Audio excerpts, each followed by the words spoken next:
Hello class, welcome back.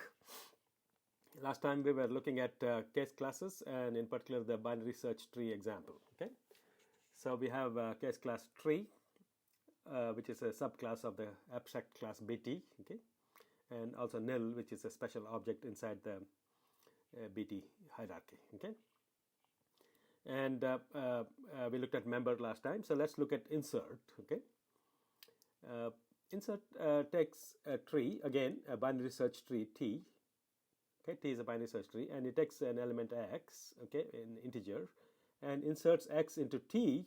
Not technically inserts, but it returns a new tree. Okay, so because we don't want to modify the input T, so we want to return a new tree, which is same as T, okay, except that it's got an extra element X added to it. Okay, so the output of the insert BST is a BT. Okay, all right.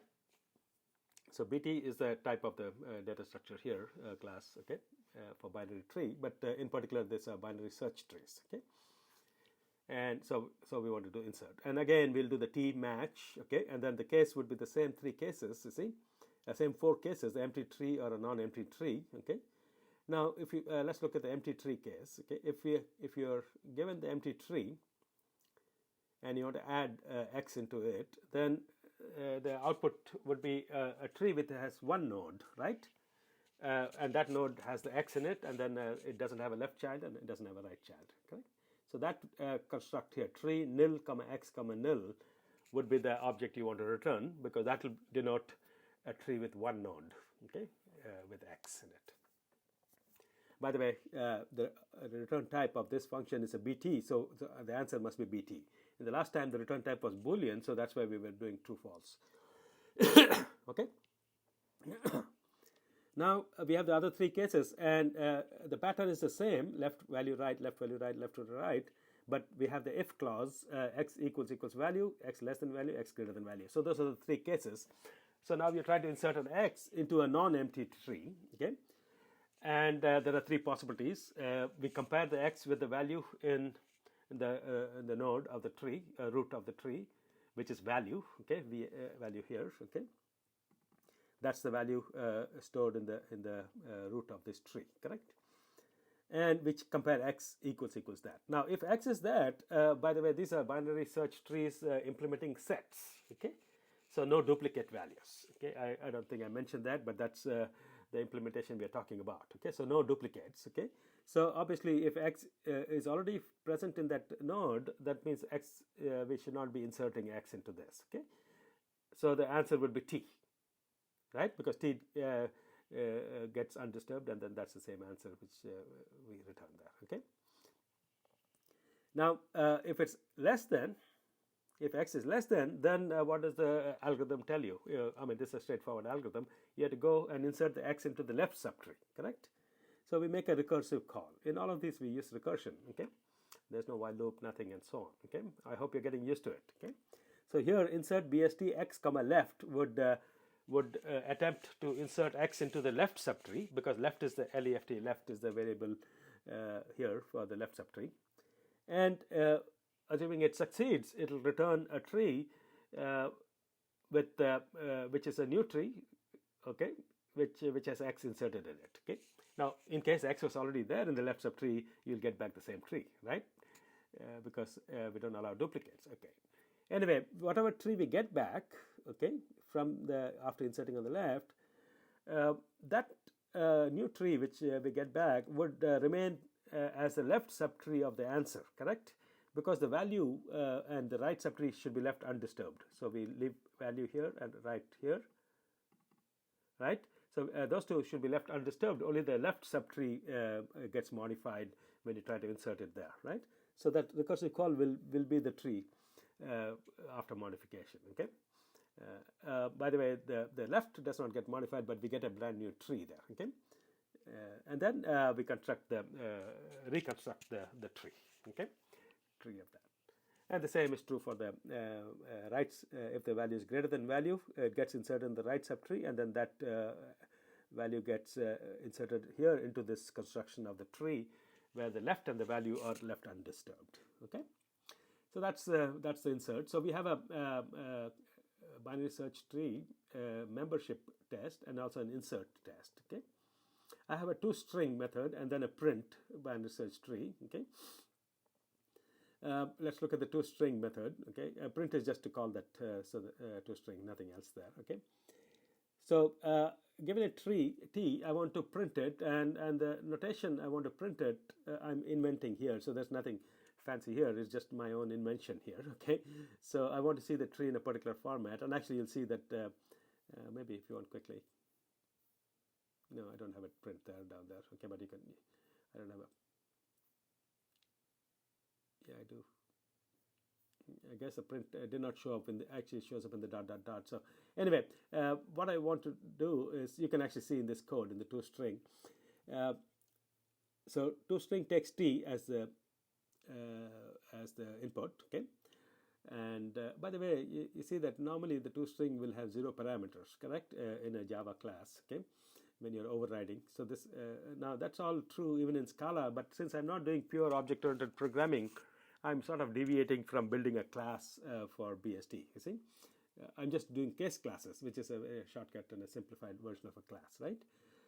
So that's why this one student did ask me about the bag and the toString, and he was having some confusion about this toString method. Okay, so here this toString method is a brand new method. It's not the overriding the built-in toString method. Okay, because the built-in toString method should not have any parameters here. Okay, because it's applied to an object. Okay, but here the object is coming as a parameter. Okay, so anyway, so and maybe on purpose we're doing it because we don't want to think of this as object-oriented programming at this point. Okay, we are focusing more on the functional part of it. Okay, yeah, we are not emphasizing the object-oriented aspect. Okay, anyway, t is the tree which we want to convert to a string, and we match t, and then we have only 2 cases now because we don't have the less than greater than situation. So is it empty tree or a non-empty tree?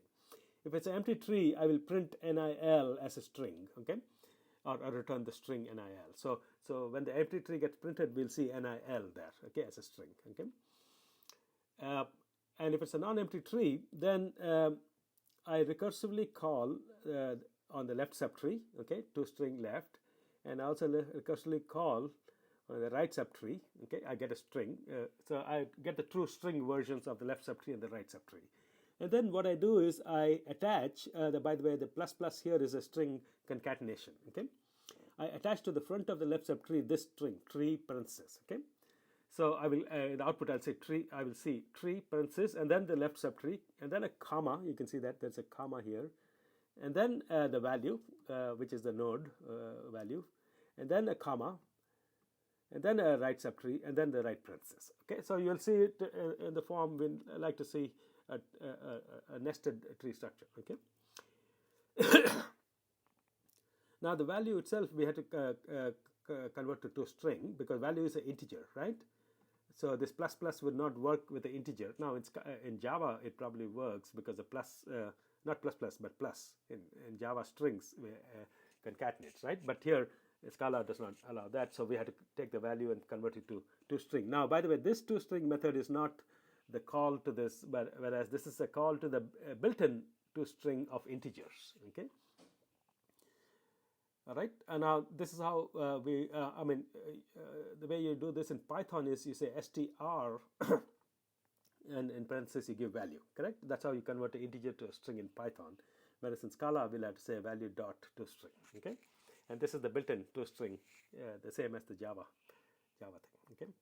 And the reason you don't see the left-right parenthesis here is because Scala does not force you to give the left-right parenthesis when you have 0 parameters. Okay, I think we mentioned this once before. Okay, anyway, this is a very intuitive, recursive definition of a toString, and then this print BST prints the converts to toString and then prints it. Okay, print line. Okay. All right. So now let's look at an example here of use of this. So we have BST some construction. Which is done like this. This is how you construct a binary search tree or a binary tree. Okay, and then we have 2 functions, member and insert. Okay, and also we have a print. Okay, all right. So we have a few functions available with us for binary. So now we can actually manipulate a binary search tree in this example. Okay, so let's now here I'm constructing a binary search tree, not by typing out the tree of left, comma right, and so on and so forth, but I'm using fold left. Okay, let's see whether now this is, if you remember, this was a higher order function folding operator we learned in the previous set of videos. Okay, so if you remember the picture of a, okay, maybe I can quickly show you this Scala 3, was it? Yeah, that's where we looked at the fold left. Okay, wait to the end of this. Okay, yeah, this is fold right. Let me show a fold left example. Yeah, here's a fold left example. Remember this? We were actually doing a reversing of a list. All right, so in the fold left, we have to provide the identity, the initial value, and also an operator which takes that value and applies to the first element, and then generates a new value, and that applies the same operator with the second element, and so on. Okay, remember this? Okay, that's what we're going to use here okay, the idea here is to, given a list of numbers, okay, here's a list of numbers, okay, a whole bunch of numbers, 47, 34, 97, and so on, and that's what nums is. Okay, using this, what I want to do is I want to start with an empty list, not empty list, empty binary search tree. Okay, empty binary search tree as my initial value, okay, identity. Okay, and into that I want to insert 47. All right, and then I get a new tree, and into that tree I want to insert 34, and I get a new tree, and into that new tree I want to insert 97, and so on, all the way up to inserting 97 in the final last but one tree. Okay, and then you get a final tree which represents a binary search tree which has all these numbers in it. Okay, got it? Now if you had to do this, you probably with your imperative skill habits, you might set up a for loop, right? For loop. Okay, set up initial value which is the empty tree. Okay, and then a for loop, and then each time you modify the tree, insert it, and then after the for loop is over, then you'll get the final tree. Correct? But we are doing functional programming. We don't want for loops. We don't have for loops. Okay, no while loops, for loops. Now, by the way, I did notice one of you in your homework quiz 1 or something like that submitted me code with a while loop. Come on, don't do that. Okay, while loop. I mean, yes, I did scan the solution and it was correct. So I'm not going to take off any points. But you're really not playing along in the game. Okay, our game here is not to use while loops. Okay. Don't be a spoiled sport. Okay, I mean you may still get full points on that assignment with the while loop, for loop, and so on. But don't be a spoiled sport here. Okay, we are this 4 weeks in this last part of functional programming in this class, PLC class. We want to see, we want to learn and become good programmers. And one of the things we can do to be a good programmer is to be a good functional programmer. Okay. All right, so no while loops, for loops. So we have a list, and we are not going to do for loops, okay? But for left and for right are actually technically for loops, right? Hidden underneath, okay? All right. So we start with nums, okay? And we do a for left on that. And what do we provide? So in this list, we're going to process the elements left to right. That's why we use for left, okay? And what do we provide as the initial value? And you can see that it is the nil binary tree. Okay, nil, and then the data type is :BT. Okay, but nil is the actual initial value, and nil is the same nil as this guy here. It's an empty binary tree. Okay, correct? Because you start with an empty binary tree and then you insert 47 into it and you get a new tree, and then the new tree you take and then insert 34 into it. Okay, got it? So the initial value, all of you are clear that you must start with a nil tree. Okay, and now what is the function which we need to apply? Okay. Here's the function, okay, and by the way, the function is the insert, right? Or we had to insert something, okay, into something, okay. So we had to insert something into something, okay. So in particular, for the first one, we had to insert 47 into the empty tree, and the next step we had to insert 34 into the tree which was obtained previously, okay, and so on, right? So the two parameters for this function would be the L, which is a binary tree, okay, which has been constructed before, or initially which is empty tree, and x, which is the element from this nums, okay, which is the next element from the nums, okay. So L is the previous value of the binary search tree, and x is the next element in this list, okay. And what do? We take x and insert into L, right? Insert BST x comma L, and that's what we do, and that's what we produce as the output, okay. So here's the function, okay, which takes the current value of the binary search tree, which is available to us after we have processed the initial elements, okay. And then x, which will be the next element in that list, left to right. We are going left for left, okay. And then the insert BST would be the operation we want to perform. We want to insert x into L, okay. So L, yeah, maybe a better variable for this would have been t, and then t here, not L, okay, right? Yeah, that's a better variable name. Okay, t is the tree, and x is the tree is the current tree, and initially it starts with the nil. Okay, so this is like the temporary variable before the for loop, which you would have initialized in Java or something like that. Okay, that's what this t is, and x is the next element being processed. Okay, and we are taking x and inserting into t. That's all. Okay, and that's a new value. Okay. Fantastic, right? So in just one line of code, I have implemented that for loop. Okay. Which will start with an initial empty tree, and then in the for loop will go through each element in this, and then keep inserting that element from the list into that previous tree, and then generate a new tree, okay, and keep doing this until you end, okay. All right, now after this I call member BST 97 comma t3, and also member BST 96 comma t3. 97 should be true, 96 should be false, okay. Let me run this, okay. So you can actually see that down here, oh, actually we don't see the reason we do, oh yeah, we do see the true and the false up there, okay. And then these are actually the values of the variables which have been defined in that block, okay, in that cell, but we do see the true and the false here, okay. So this prints true and this prints false, okay. And actually if you want to see the individual variables like t3 and even the yeah, that's a t3 and so on, so you'll actually see t3 here, okay. T3 is a bt, which is a tree of and so on, and then there's a 16 at the leftmost level, and then a 20 above that, and a 34 to the right, and so on, okay. By the way, this whole long string here is how nil is represented internally, okay. Nil object, okay, so it's an object ID, okay. All right, because nil is an object, right? So you can actually see the same thing repeated all these places, so don't worry about it. This internal representation of an object inside Scala, okay. All right, so that concludes the BST example. Okay, so let's go to the next topic, which is, and this is the last topic, and that is we'll look at other collection types in Scala built-in. Okay, and so far we have studied lists and nothing else. Maybe a tuple, which is not mentioned here, I guess, because tuple is technically not a collection. Okay, it's an object type of thing. It's like a case class or something.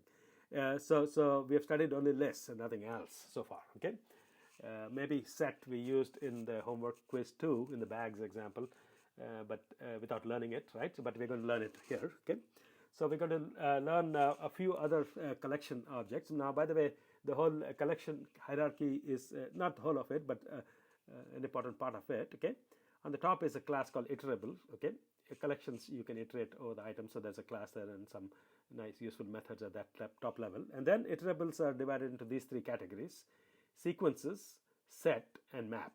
Okay, this map is different than the map function, higher order function. Okay, this is the dictionary map. Okay. And under sequence, we have a bunch of things, okay? And we have studied list, okay? Sequence is ordered list of items, right? So there's a list. String is also a sequence, technically, because it's a sequence of characters, right? Arrays, we are going to learn. Arrays and lists are essentially one and the same, except that arrays are a little bit more, arrays and vectors have a little bit more efficiency aspects built into them, okay? But as far as you use the arrays and vectors, almost the same as list, okay? And range, in Python we have ranges, so we have something similar in Scala as well. Okay, so these are 5 types of sequences. Okay, we already know lists, but we're going to learn a few of these others. Strings also we have used. Okay, and then we'll learn a little bit about sets, and then also the dictionary. We'll conclude with dictionary. Okay, all right. So let's look at these in turn. Okay, so first we'll look at vector.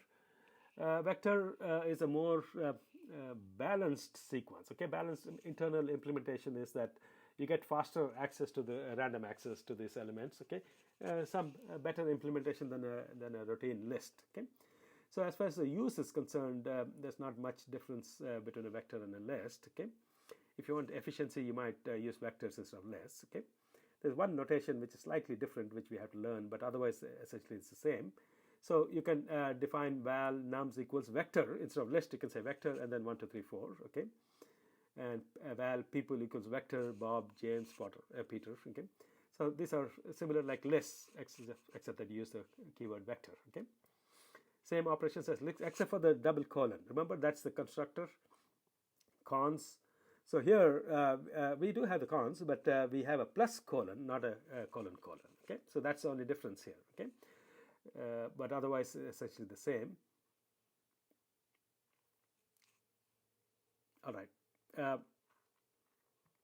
and you can do it in both directions. So that's an interesting thing, which is not allowed in lists. Okay, in the list cons, you have to put the element first and then the remaining elements after that. Okay, but here in vectors you can combine a single element with a list of with a vector of elements this way or this way. Okay, in the first one it gets attached to the front. In the second way it gets attached to the end. Okay, so that seems to be a little bit more flexibility than in lists. Okay, so if you like to add things at the end, you can go ahead with vectors. Okay, but list processing is very important in functional languages. So I would suggest stay with the lists. Okay.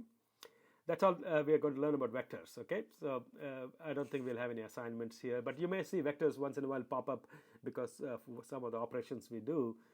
So that's the reason we just learned here. Okay, then we come to arrays, strings, and ranges. Okay, arrays and strings support the same operations as sequences and can be implicitly converted into sequences. Okay, whenever needed. Okay, implicitly. So they're sort of without knowing, you can actually convert them into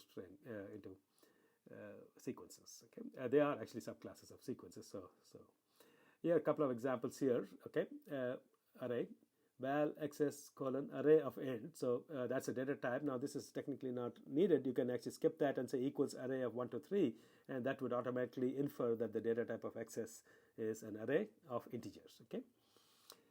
So that's how you create an array. So this is how you create a list as well. You just say list here, right, or a vector as well. So you just say vector here. So they're all similar. Okay, and once you have an array like that, you can use the map function, filter function, just like before. Okay, so you can access map, and then you can give x arrow 2 times x. So this will double every element in array. Okay, so you can see 2, 4, 6 is created, and also in the ys, which is a string, hello world, ys filter. Okay, filter takes a predicate and then applies it to each element, and whichever element is true, it keeps it, otherwise it doesn't.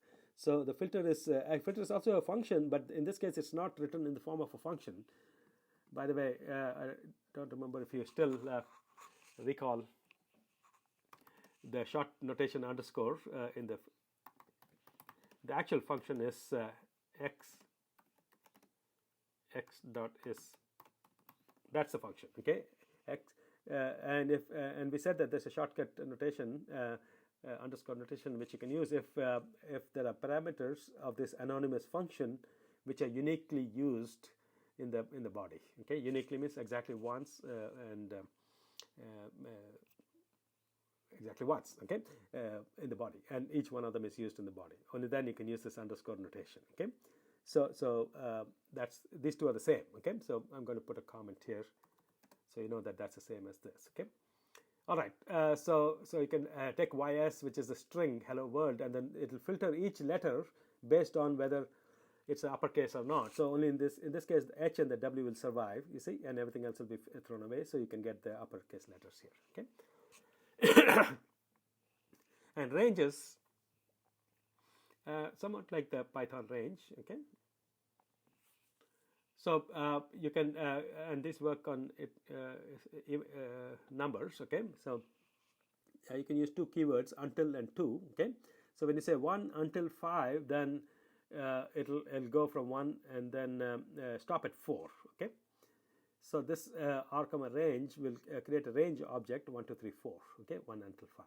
Okay, 1 to 10 will create all the numbers between 1 and 10 inclusive. Okay. So sometimes you want to include the last item, sometimes you don't want to. Okay, so there are two options available. Okay, there's also a third option available, that is you can skip certain items. Okay, a certain number of items. So if you can say 1 to 10, so that will be this range 1, 2, 3 up to 10 of integers. Okay, and then by 3 means every third item. So 1 and then a 4 and then a 7 and a 10. Okay, every third skip 3. Okay,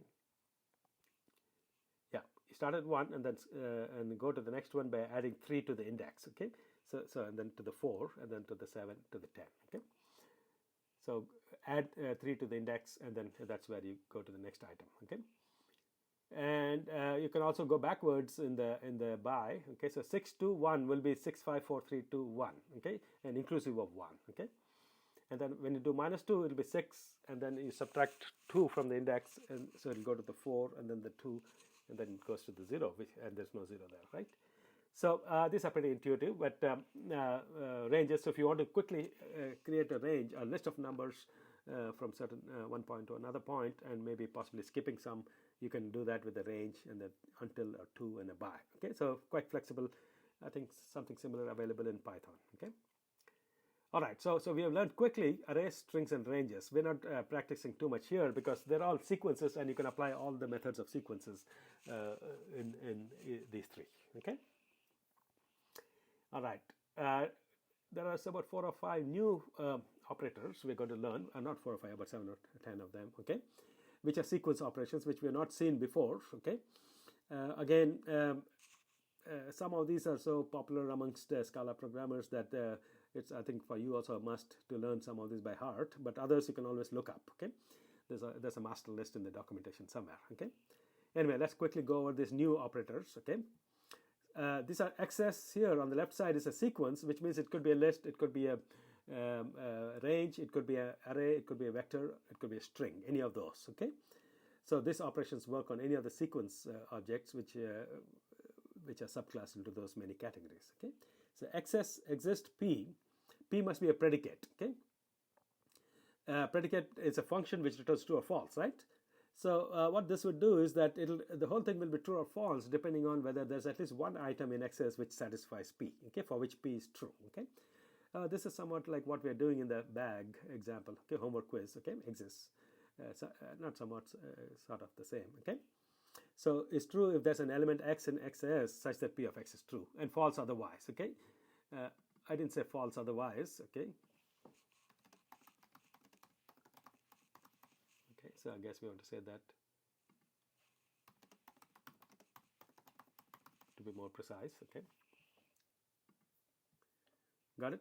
So and similarly for all, this would be true if p of x is true for all elements in XS. Okay, and then false otherwise. So these are the for all and that exists. Okay. Now the zip and the unzip are interesting. I think this is available in Python as well. Okay. Suppose you had a sequence XS and then YS is another sequence, okay, and you want to form corresponding pairs of items, okay. So the first item here and the first item XS, first item in XS and first item in YS, you want to combine them into a tuple and form one, okay. You can do that with a zip operator. So this zips through the whole thing in pairs, almost like a zip on a zipper, okay. You know, as you zip it up, the corresponding pairs get attached to each other, right? So that's exactly what this does, zip. Okay, very intuitive name for the function. Okay, zip. Okay, computer scientists are quite precise. Okay, when they come up with names, they look to the natural world to come up with names. Okay, and this is one such name. Okay. Of course, what happens if the two lists have different number of elements? I'll let you practice that and figure out what happens. Okay, so you can actually create two lists and then zip them, and then okay, go to the Scala terminal and then try to figure out how that is. Okay, there's a definition somewhere. Okay, and unzip takes a list of pairs and then creates two lists out of or two sequences out of those. Okay, which is the reverse of zip. Okay. Now this flat map is something we're going to use in a minute. Okay, so what this does is that it's actually two operations in sequence. Okay, maybe I should write it here. Okay, in parentheses. I'm just going to put that, which is XS map F. So first you do a map, okay, and then a dot flatten, okay. This part is the code, not the parentheses. Okay, let's see. This looks good here. Yeah, that's right. So XS dot flat map F actually does these two operations in sequence are used quite often, and that's why a new operation has been. So what you do is you take XS and then map F.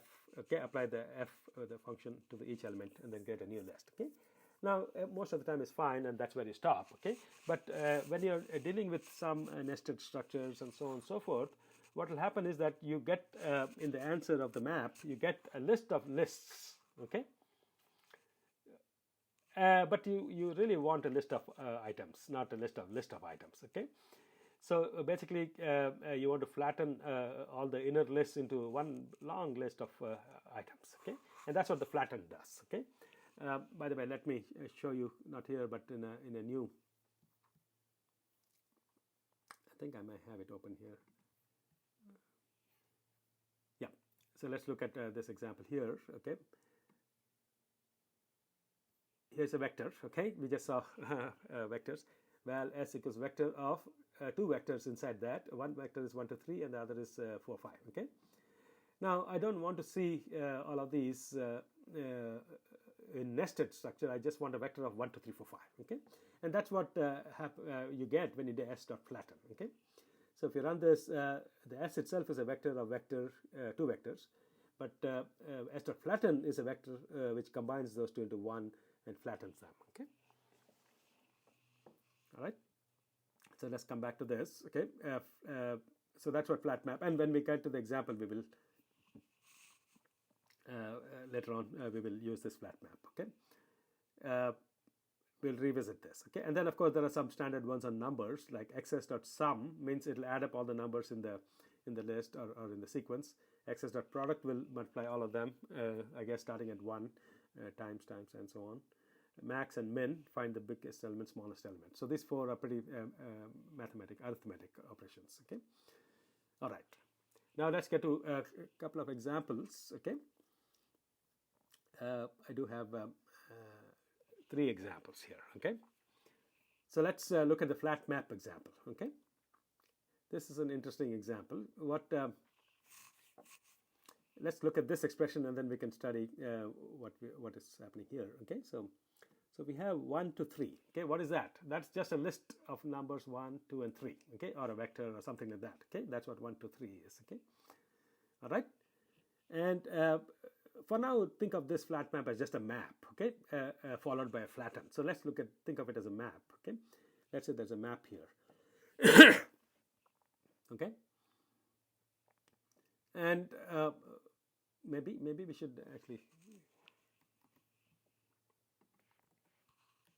do that here. Okay, so we have map. Okay, so we have that map here. Okay, possibly maybe we want these in different cells. Okay, so I'm going to show you step by step. Okay, I'm going to cut these and then move to the different cell. Okay, so that we can do this one step at a time. Okay, there's a whole bunch of code there. Okay, so we have 1 to 3 map and x. Here's the function. Okay, so now this is interesting. It's a nested map. Okay, a map which takes this function and applies to each of the items here. By the way, what is 1 to 3? It's a list containing, or list of the sequence containing 1, 2, and 3. There are 3 numbers here. Okay, and what it does is it takes each number x and applies this particular. Oops, I don't want to move this here. Okay, so it applies this function x arrow. That again is output is a map. Okay, which also starts with 1 to 3. Okay. And then maps, and then it takes the y, which is one of these guys here, okay, and x is already fixed because it's part of the outer input to the outer function. So this might remind you of the what's it called, the currying, okay, currying effect, okay. It's technically a currying, hidden type of currying, okay. X is the input of this outer function, but that sort of gets fixed when we're talking about the inner map, okay. Inner function here, that is, okay. So this x here is the same x as that outer one, which gets sort of fixed. So you can think of it as a for loop on the outer. Any x which comes here is what is used here. But then the inner function here, inner function is applied to this sequence 1 to 3, okay, which is a different sequence than the first 1 to 3, okay, same value but it's a different sequence, okay. So y will range over this, okay, so y would be 1 and then 2 then 3, okay. And since x was fixed in the outer loop, if you want to think of it as a loop, so x will be 1 first and then y will go from 1 to 3, right. Then what is being formed in the output is a tuple of x and y. So 1, 1, 1, 2, 1, 3. Those three tuples will be formed, and because it is nested, a vector or a sequence of those three things will be formed. Okay. So let me run this cell, then you can actually see the. Okay. So this is what we will get as the answer. Okay. So you'll get a vector for x equals 1.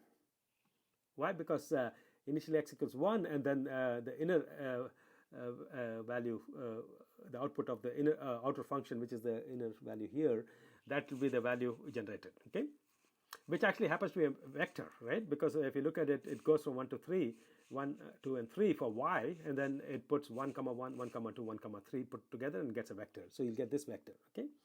And then when x changes to 2, you'll get this next vector. And then when x changes to 3, you'll get the next vector, okay? Now, this is fine, but this is a vector of 3 vectors, and those 3 vectors contain the 9 elements. And by the way, I want to generate the 9 combinations of pairs of numbers between 1 and 3, okay? 1, 1, 1, 2, 1, 3, 2, 1, 2, 2, 2, 3, 3, 1, 3, 2, 3, 3. That's the idea here, okay? So I want to generate all pairs of numbers where x is ranging from 1 to 3 and y. Unfortunately, I don't get it in the form I want. I get it unflattened, nested, okay? But when I change this to flat map, okay, or another way to say is that you apply flatten after this, okay. All right, so maybe I should put this into a new cell with a flat map, which is here, by the way, right? So I go to this one and I create a new cell, okay, and I copy the rest of it into this cell, and I'm looking at only this expression now, okay. Yeah, so the previous one was the map, and now it's with flat map, okay. Now you observe what happens. We actually get the same answer as before, but now it is flattened it out, okay. All right. And oh, I'm running out of time. Okay, this looks like this set of videos is going a little slow. That's okay. That's okay. Good explanation. So you may have to watch 1 or 2 extra videos. We're at 37 minutes, so maybe I'll. I guess we can stop here because the next 2 are different examples. So let's stop here on this video, and then we'll continue with the scalar product next one.